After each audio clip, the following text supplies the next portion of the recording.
આજે આપ જોઈ રહ્યા છો મતદાનનું મહાકવરેજ જિલ્લા પંચાયત, તાલુકા પંચાયત અને નગરપાલિકાની ચૂંટણીઓને લઈને મતદાન કરવા માટે મતદારોનો ભારે ઉત્સાહ દેખાઈ રહ્યો છે। પ્રથમ 1 કલાકમાં જિલ્લા, તાલુકા અને નગરપાલિકાની ચૂંટણીનું સરેરાશ 4% મતદાન થયું છે। મતદાનની ટકાવારી ઊંચી જવાની રૂપાલાએ શક્યતા વ્યક્ત કરી। કેબિનેટ મંત્રી કુંવરજી બાવળિયાએ પણ મતદાન કર્યું તો ધારાસભ્ય ચિરાગ કાલરિયાએ પણ મતદાન કર્યું। અમદાવાદની ધોળકા નગરપાલિકા માટે પણ 4% મતદાન થઈ ગયું। પ્રથમ 1 કલાકમાં વિરમગામ નગરપાલિકા માટે પણ અત્યાર સુધીમાં 5% મતદાન થયું છે। બારેજા નગરપાલિકામાં અત્યાર સુધીમાં 4% મતદાન થયું છે તો અમરેલી નગરપાલિકામાં અત્યાર સુધી 4% મતદાન થયું છે। દહેગામમાં અત્યારે મતદારોનો કેવો ઉત્સાહ છે, જોઈએ અહેવાલ। દહેગામ નગરપાલિકાનું મતદાન યોજાઈ રહ્યું છે। દહેગામના મતદારોમાં ઉત્સાહ જોવા મળી રહ્યો છે। આપ જોઈ રહ્યા છો મતદાન બૂથ આવેલું છે, ત્યાં મતદારોની લાંબી લાઈન જોવા મળી રહી છે। દહેગામ નગરપાલિકાના વોર્ડ નંબર 4ના મતદાન મથક નંબર 3ની બહાર આપ જોઈ શકો છો એ પ્રમાણે આ લાઈન લાગી છે। મ્યુનિસિપલ બોયઝ હાઈસ્કૂલ છે અને ત્યાં મતદારોમાં આ રીતનો ઉત્સાહ જોવા મળી રહ્યો છે। વહેલી સવારથી જ મતદાનની પ્રક્રિયા શરૂ થઈ। એ પ્રક્રિયા દરમિયાન મતદારો પોતાના મતાધિકારનો ઉપયોગ કરવા માટે થઈ અને વહેલી સવારથી લાઈનમાં ઉભેલા જોવા મળ્યા। જે રીતના મતદાનનો ઉત્સાહ કોર્પોરેશનની ચૂંટણી વખતે સવારમાં જોવા મળ્યો હતો, એ જ રીતે આ નગરપાલિકાના ચૂંટણી દરમિયાન પણ મતદારોનો ઉત્સાહ જોવા મળી રહ્યો છે। વયોવૃદ્ધ મતદારો જે છે એ પણ મતદાન મથક સુધી પહોંચી રહ્યા છે અને સાથે સાથે યુવાનો પણ કતારમાં ઉભા રહી અને પોતાના મતાધિકારનો ઉપયોગ કરી રહ્યા હોય તેવા દ્રશ્યો અહીંયા દહેગામથી સામે આવી રહ્યા છે। જે દ્રશ્યો આપે જોયા એ દહેગામ વોર્ડ નંબર 4ના દ્રશ્યો છે કે પોતાના મતાધિકારનો ઉપયોગ કરવા માટે થઈ અને દહેગામના મતદારોમાં ઉત્સાહ જોવા મળી રહ્યો છે અને એટલા માટે જ વહેલી સવારથી જ મતદારો લાઈનમાં ઉભા છે। કેમેરામેન શ્રેણિક મહેતા સાથે હિરેન રાજગુરુ, એબીપી અસ્મિતા, દહેગામ। દહેગામના વોર્ડ નંબર 4ના દ્રશ્યો પણ આપે જોયા। ત્યાંથી જ લોકોમાં ઉત્સાહ જણાઈ રહ્યો છે અને કતાર લગાવીને લોકો ઊભા છે પોતાના મત આપવા માટે। મતનું મૂલ્ય કેટલું છે તે જણાવી જાય છે આ લોકોની કતાર।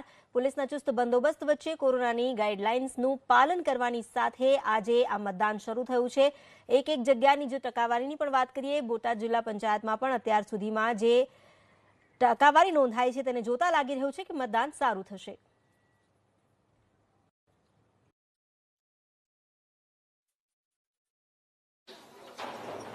વડોદરા જિલ્લા પંચાયત, તાલુકા પંચાયત સાથે નગરપાલિકાની આજે ચૂંટણી છે અને મોટી સંખ્યામાં મતદારો મતદાન કરવા આવી રહ્યા છે। આપ જોઈ શકો છો કે મતદારો અત્યારે અંદર પ્રવેશી રહ્યા છે। વડોદરા જિલ્લાની 34 બેઠકો, તેની પર 104 ઉમેદવાર, 8 તાલુકા પંચાયતમાં 447 ઉમેદવાર અને 3 મહાનગરપાલિકા એટલે કે ડભોઈ, પાદરા અને સાવલીમાં 219 ઉમેદવાર છે। કુલ મળીને વાત કરીએ તો 10,50,000થી વધુ જે મતદારો મતદાન કરી રહ્યા છે। મતદારો સાથે પણ વાત કરવાની કોશિશ કરીશું કે કયા મુદ્દાઓ તેઓ ધ્યાનમાં રાખી અને મતદાન કરે છે। હવે ગામમાં જ્યારે મતદાન થાય તો કયા મુદ્દા આપણે ધ્યાનમાં રાખીએ કે ભાઈ કયા મુદ્દા ધ્યાન, રોડ, રસ્તા, પાણી, ડ્રેનેજ, શું સુવિધાઓની જરૂર હોય? બધી જ રોડ, રસ્તા, પાણી ને ગટર લાઈન ને સીસીટીવી કેમેરાથી માંડીને બધી એ મુદ્દા ધ્યાન રાખીશું। કયા ઉમેદવારને વોટ કરો, કઈ મુદ્દાઓ તમે જુઓ, ધ્યાનમાં રાખો ખરા કે આ કામ કરશે એવું? આપ જોઈ શકો છો અહીંયા મતદારો આવી રહ્યા છે।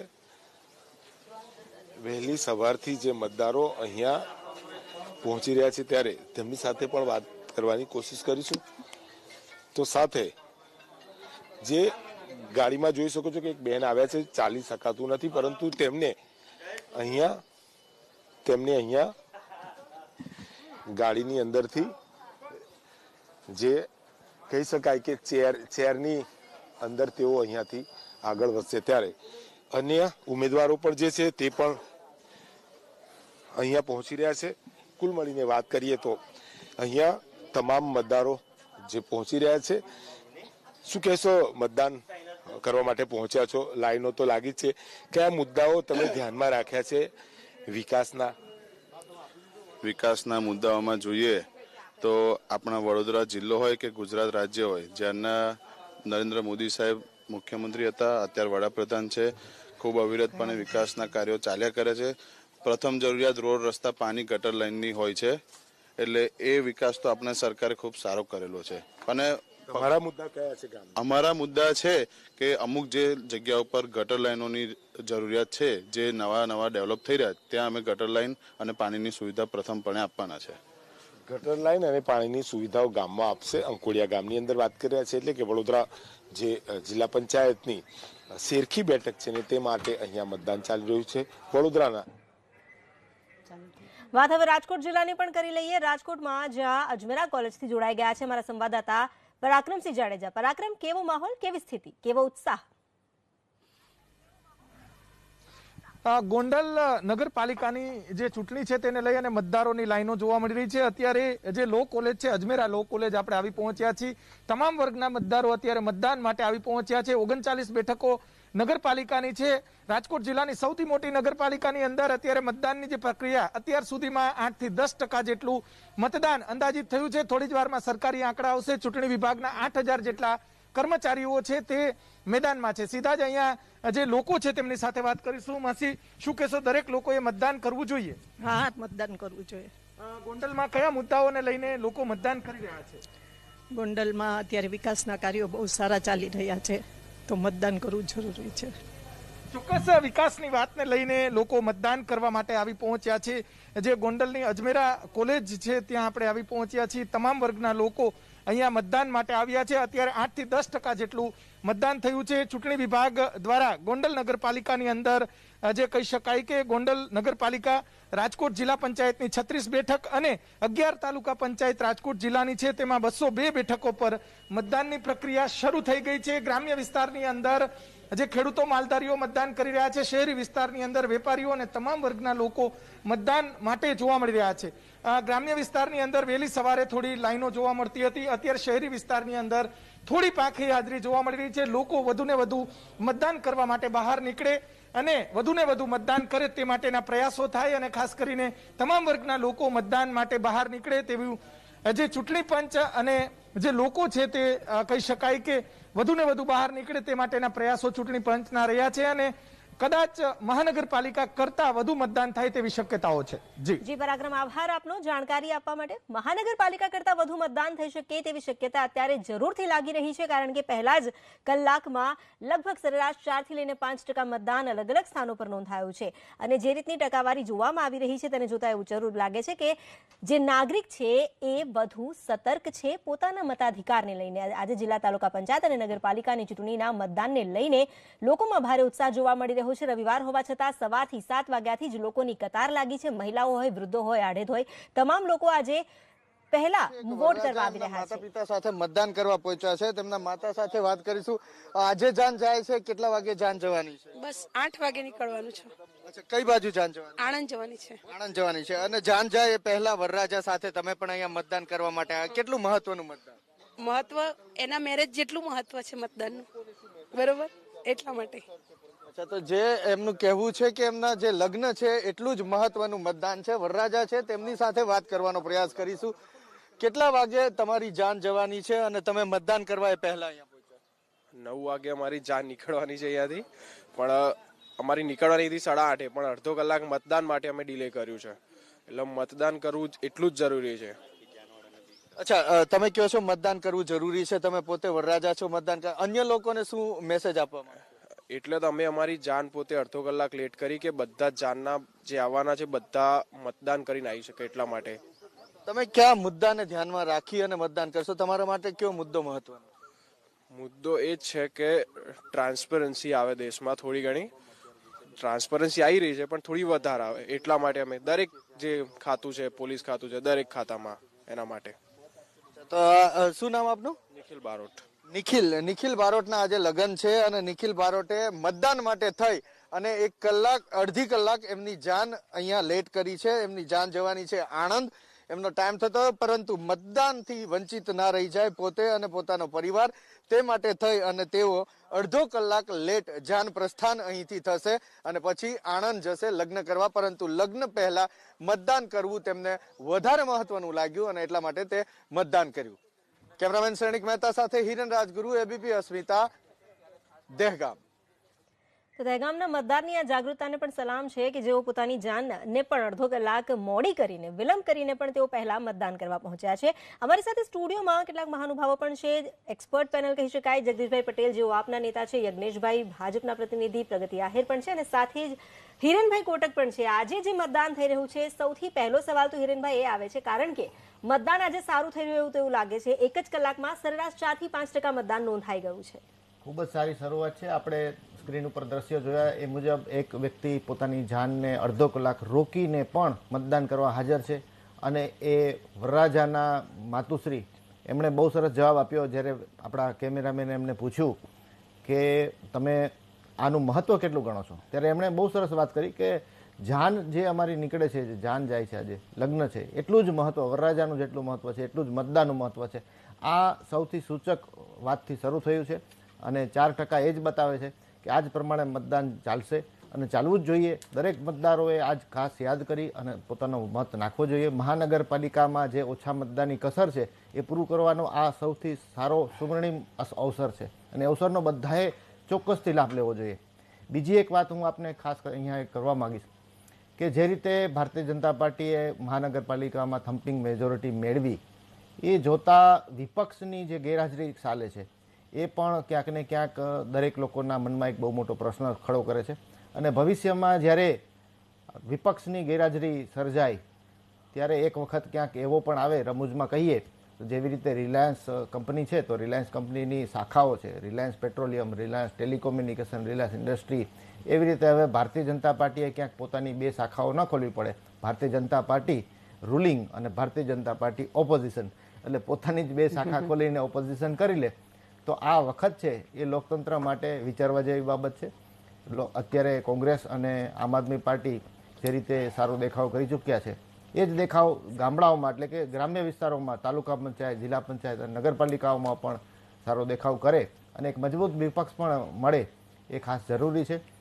માટે અથવા એવું બની શકે કે અહીંયા ચિત્ર જ ઉલટું થઈ જાય અને કોંગ્રેસ છે આગળ આવી જાય તો કોંગ્રેસ માટે અત્યારે આ પ્રાણવાયુ બની રહેશે અને કોંગ્રેસની મહેનત પણ શહેરો કરતાં ગામડાઓમાં ઘણી સારી છે. જેવી રીતે આપણે બધા જાણીએ છીએ કે મહાનગરો એટલે કે અર્બન જે વિસ્તાર છે ત્યાં ભારતીય જનતા પાર્ટીની બહુ સારી પકડ હોવાના કારણે એમને આ ફાયદો મળ્યો છે અને હવે ગામડાઓમાં જે સ્થિતિ થશે આજના મતદાન ઉપર આપણા બધાની મીટ મંડાયેલી છે. બિલકુલ.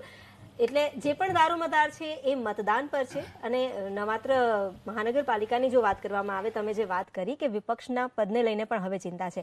અહીં આપણી સાથે જગદીશભાઈ પણ છે અને પ્રગતિબેન પણ છે. પ્રગતિબેન, ખરેખર આ વખતે જે મતદારોની જાગૃતતા છે મહાનગરપાલિકા કરતાં તો વધારે લાગી જ રહી છે, તો શું એવું લાગે છે કે આ વખતે ફાયદો થઈ શકશે? અને ખાસ તો મુદ્દાઓ મેઇન છે લોકોના, એટલા માટે અહીં જેટલા મતદાતાઓને પૂછવામાં આવ્યું તેઓએ મુદ્દાઓની વાત કરી છે. ચોક્કસપણે હું માનીશ. પહેલાં તો ગુજરાતના તમામ મતદાતાઓને લોકશાહી પર્વની ખૂબ ખૂબ શુભકામનાઓ. રહી વાત કોંગ્રેસને ફાયદાની વાત કરી તમે, ચોક્કસપણે કેમ કે ગામડાઓ હંમેશા માટે કોંગ્રેસની સાથે રહ્યા છે અને કોંગ્રેસ જે લોકોના જે મુદ્દાઓ છે એને લઈ અને લોકોની વચ્ચે ગયા છે. અત્યારે ખ્યાલ હોય તો ખેડૂતોના મુદ્દાઓ છે જે ખાસ પ્રાધાન્ય આપવામાં આવ્યું છે કેમ કે જે 3 કાળા કાયદાઓ આવ્યા છે, જે ખેડૂત વિરોધી બિલ ભારતીય જનતા પાર્ટીએ પાસ કર્યું છે એના વિરોધમાં સમર્થન સારું એવું મળી રહ્યું છે અમને ખેડૂતોનું. હજી હું ગઈકાલે જ ખંભાત જેવા એરિયામાં ગઈ હતી. ખંભાત આમ તો હિસ્ટોરિકલ પ્લેસ ટાઈપનું છે, રાઈટ? તો છતાં પણ ત્યાંના અમુક એરિયામાં ગઈ ત્યારે મને એમ થયું કે રિયલમાં ગુજરાત મોડલ છે. ત્યાં એરિયામાં નથી પીવાનું પાણી મળતું, ત્યાંના રસ્તાઓ આપણે ચાલીને પણ આપણે એકવાર ગયા હોય તો પણ સાંજે ઘરે આવીએ ત્યાં પગ દુખી જાય એવા રસ્તાઓ છે. ત્યાં પશુપાલન, અમારો જે માલધારી સમાજ રહે છે એ એરિયામાં પશુઓને પીવા માટે પણ ચોખ્ખું પાણી નથી આવતું. તો મને રિયલી એ જાણીને દુઃખ થયું કે જે ગુજરાત મોડલને આખા ભારતમાં વખાણવામાં આવે છે એ રિયલમાં એ ગુજરાત મોડલ છે. તો એવા ઘણા બધા હજી આપણે ગામડાઓમાં જઈએ છીએ ત્યારે આપણને હજી લોકોના એ પ્રશ્નો જોવા મળે છે. 2017ના કેમ્પેઇનમાં પણ હું ગઈ ત્યારે મેં જોયું હતું ત્યારે પીવાના પાણીના એટલા જ પ્રોબ્લેમ્સ હતા અને આજે પણ એ પ્રોબ્લેમ એઝ ઇટ ઇઝ જ છે, એમાં કશો જ સુધારો નથી આવ્યો. આ શહેરીકરણનો વિકાસ કર્યો છે ભારતીય જનતા પાર્ટીએ, રસ્તાઓ બનાવ્યા, ગાર્ડન્સ બનાવ્યા, રિવરફ્રન્ટ અમદાવાદમાં બનાવ્યું, પણ જ્યારે ગામડાઓમાં જે પાયાની જરૂરિયાત છે, પાણી છે, રહેવા માટેનું ઘર છે, તો એની બિલકુલ બી વ્યવસ્થા નથી. એટલે લોકોનું કહેવાનું એ જ હતું. અને ખાસ કરી અને હું ગુજરાતના તમામ મતદાતાઓને કહેવા માંગુ છું કે ગઈ વખતે મહાનગરપાલિકામાં એવું નથી કે ભારતીય જનતા પાર્ટીને પૂરતું સમર્થન મળ્યું છે. હું એ વસ્તુ સાથે એટલા માટે સહેમત ના થાવ કે 40% વોટિંગ થયું છે, એમાંથી 25% ભારતીય જનતા પાર્ટીને વોટ મળ્યા છે. એનો મતલબ એવો થયો કે 75% તો એની વિરોધમાં છે જ. પણ અમારી ખામી એ રહી ગઈ કે અમે એ વોટર્સને બૂથ સુધી ના લઈ જઈ શક્યા અને એનું વોટિંગ ના કરાવી શક્યા. પણ અત્યારે અમારા તમામ કાર્યકર્તાઓ, અમારા પાર્ટીના તમામ નેતાઓ એ ખાસ ધ્યાન આપી રહ્યા છે કે પૂરતું મતદાન થાય અને લોકશાહીના પર્વને દરેક વ્યક્તિ મનાવે અને મતદાન બૂથ સુધી પહોંચી અને વોટ કરે. કેમ કે લોકશાહીમાં સૌથી મોટી વાત હોય તો એ દરેકનો વોટ હોય છે, દરેક વ્યક્તિનો એક વોટ હોય છે. રાષ્ટ્રપતિ હોય કે એક સામાન્ય વ્યક્તિ હોય, દરેકને એક જ વોટ આપવાનો અધિકાર છે.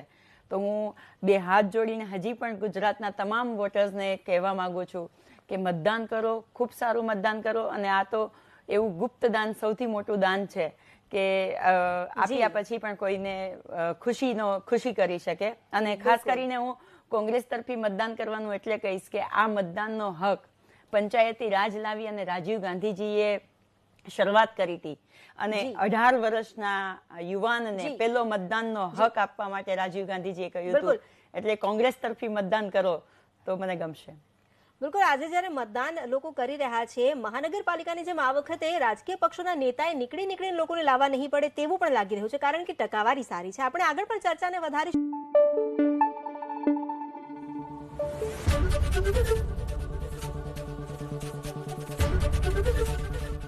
એબીપી અસ્મિતા, ગુજરાતની અસ્મિતા.